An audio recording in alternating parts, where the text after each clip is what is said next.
Welcome once again to Think 304 Managerial Economics Session 10.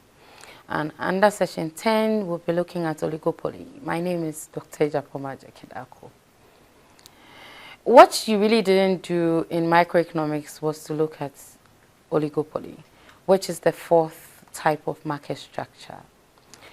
What is oligopoly all about? Now, under oligopoly, we really have very few firms that are operating in the industry. And these firms are very, very large firms. That's one main characteristic of oligopoly markets. Now, one would ask what we mean by few. Now, when we talk about few firms, it's very difficult to say that maybe 2, 3, 4, 5 firms are few. But generally, if you have 2 to 8 firms controlling about 75% of the market share in a particular industry, you can say that you're operating in an oligopolistic industry. Now, one thing that really distinguishes oligopoly from the other markets is not really about the number of firms that are in the industry, but it's really got to do with what we call interdependence. Now, under oligopoly, firms recognize that because they are few and they are large, each firm is large, they recognize that they are interdependent amongst themselves, and they develop strategic behavior to counteract the activities of the firms that they are in existence with in the industry.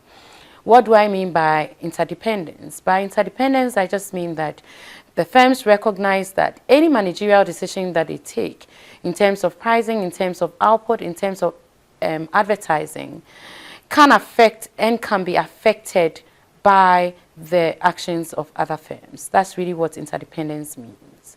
So we give an example of an industry that can really come under oligopoly markets.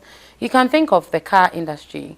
So you can think of firms producing different models of cars. So the Mercedes-Benz, you can think of the Toyotas. These are huge firms that are not very, very few as far as the market is concerned. They would fall under oligopoly markets.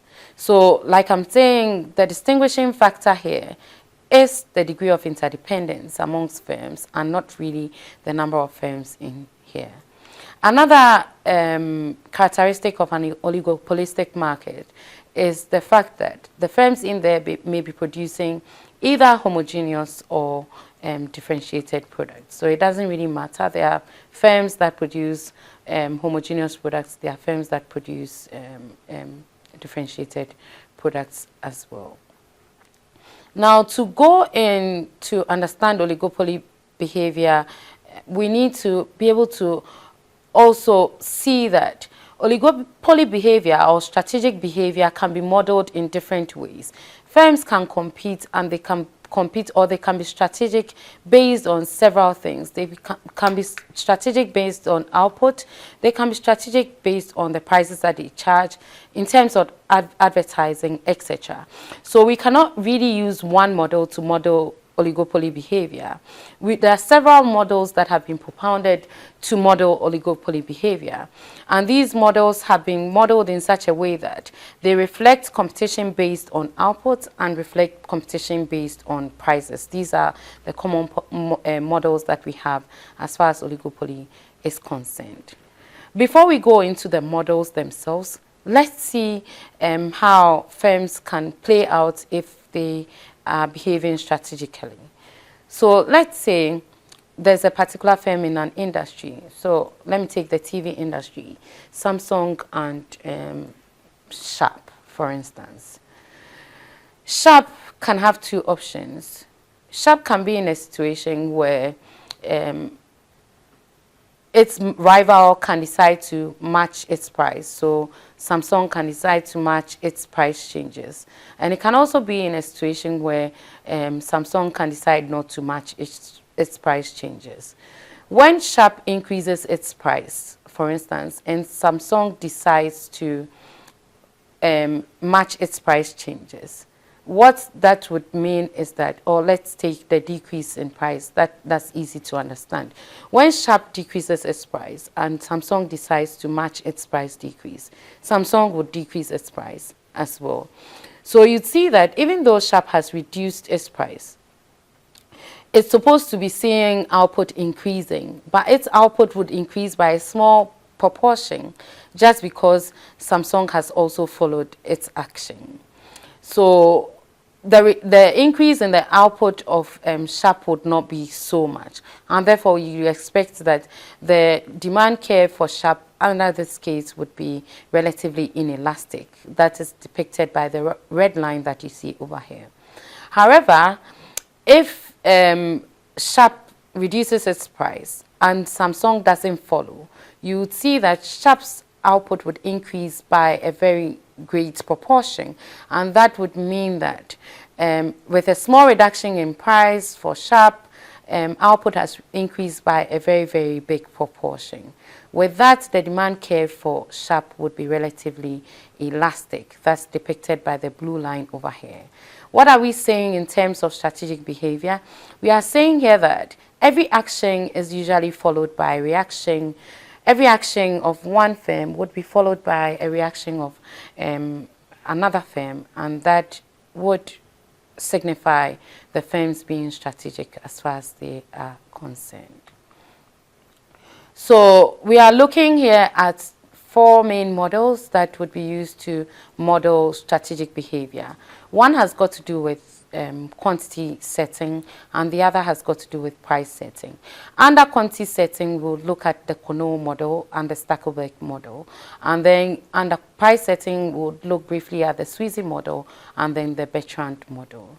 So just like any other oligopolistic firm, when it comes to the Cournot model, there are few firms that produce goods that are, let's say, homogeneous. And then, because it's a model that is based on prices, firms will set their outputs as opposed to prices. And then there's barrier to exit, just like any other oligopolistic firm. But the key thing here is that, or the key assumption here is that each firm is going to be believing in the fact that its rivals would hold output constant and will not change its output.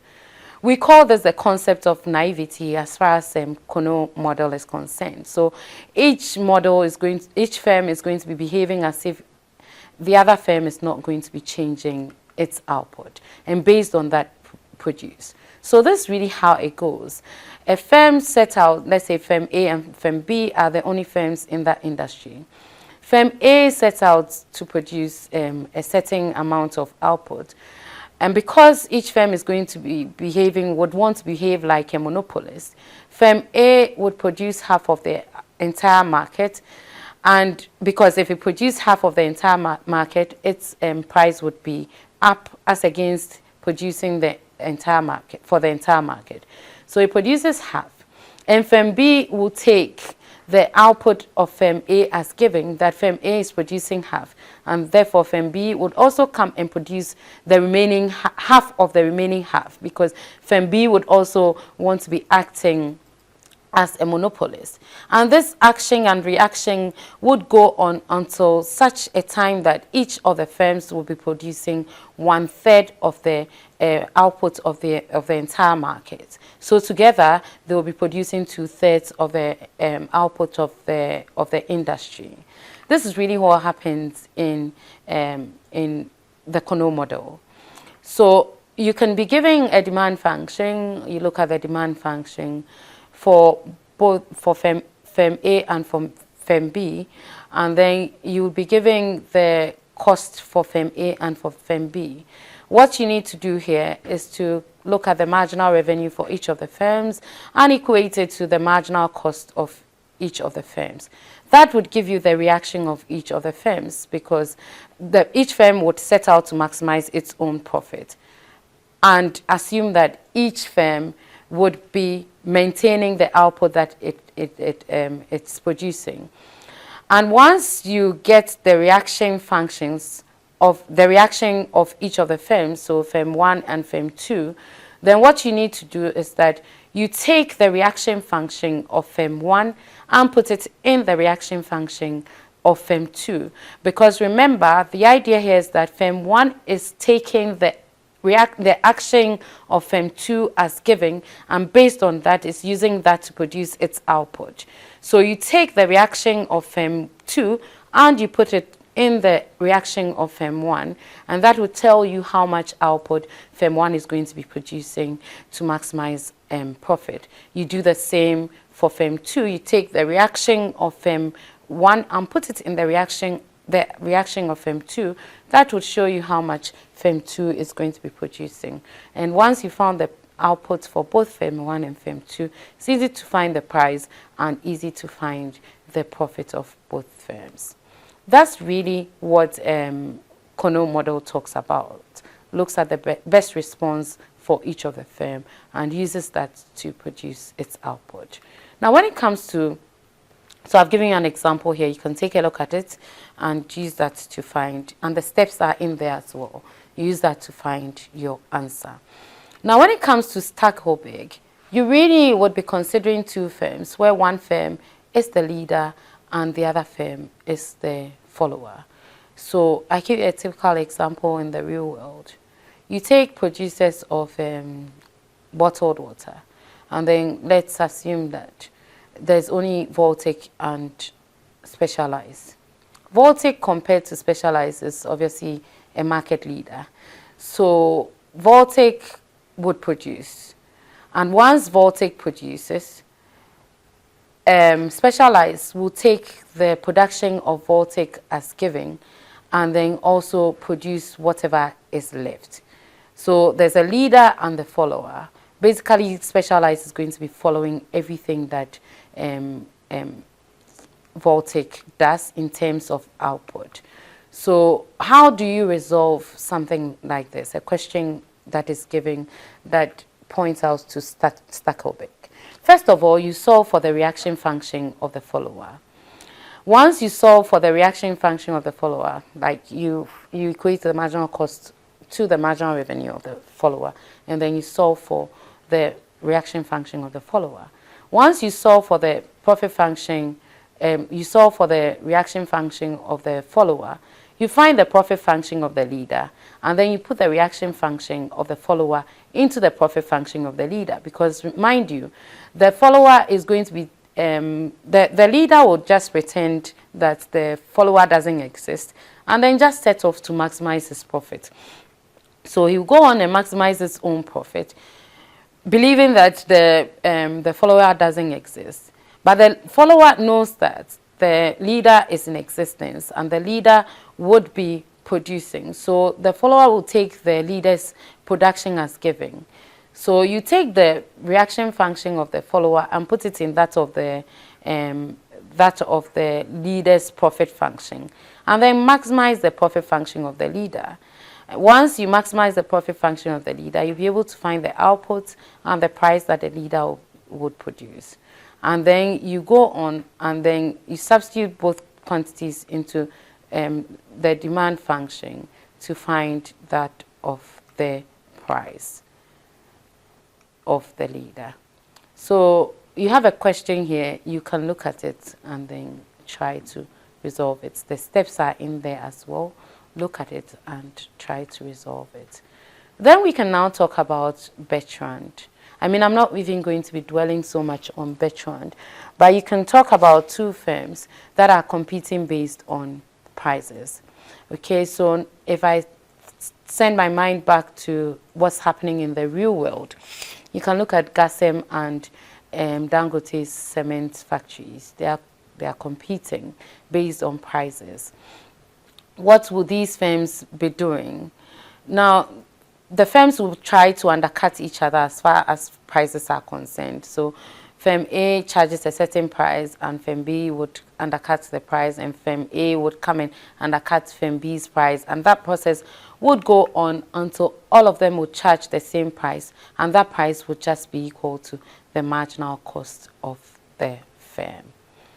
Now, another interesting model that we want to look at under oligopoly market is the Sweezy model. Of course, all the characteristics of the oligopolistic market would prevail over here. But the thing is that the Sweezy model is used to understand why, when we look carefully at oligopoly markets, the firms in there don't change their prices often, i.e. prices are very rigid in oligopoly markets. The thing is that if we assume that we are at a certain price called P0, at that price, we can have two demand functions, or two demand curves, D1 and then D2. Now, this D1 and this D2 have different, would have their different marginal revenue curves over here. Now, if the price was P0, I'm still sticking to Sharp and Samsung. And Sharp decided to increase its price. Samsung may not really follow, because remember, they are fighting on the market as far as prices are concerned. So Samsung will not follow. And so you would see that the reduction in price for Sharp, sorry, the reduction in output for Sharp would be so big, because Samsung would not follow Sharp. However, if Sharp decides to reduce its price, you find Samsung following, because they all want to cash into the market share. So Samsung would also reduce its price. And then you see that even though Sharp's output is supposed to increase, it will increase by a very small proportion. So one, you find that firms would not even have any incentive to change their prices. And then two, you find that for prices above P0, the demand curve would be relatively elastic. And then for prices below P0, the demand curve will be relatively inelastic. So you'd have two demand curves over here.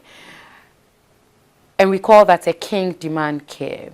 And because you're having two demand curves, above P0, you have a different marginal revenue curve. Below P0, you have a different marginal revenue curve. So we say that the marginal revenue curves are discontinuous. Why do we say that the marginal, we've explained why the marginal revenue curve will be discontinuous. So in the discontinuous region, where the marginal revenue curve is a vertical line, you see that irrespective of where you put your marginal cost curve, the price is going to be the same. That in itself explains to you why prices are rigid in oligopoly markets.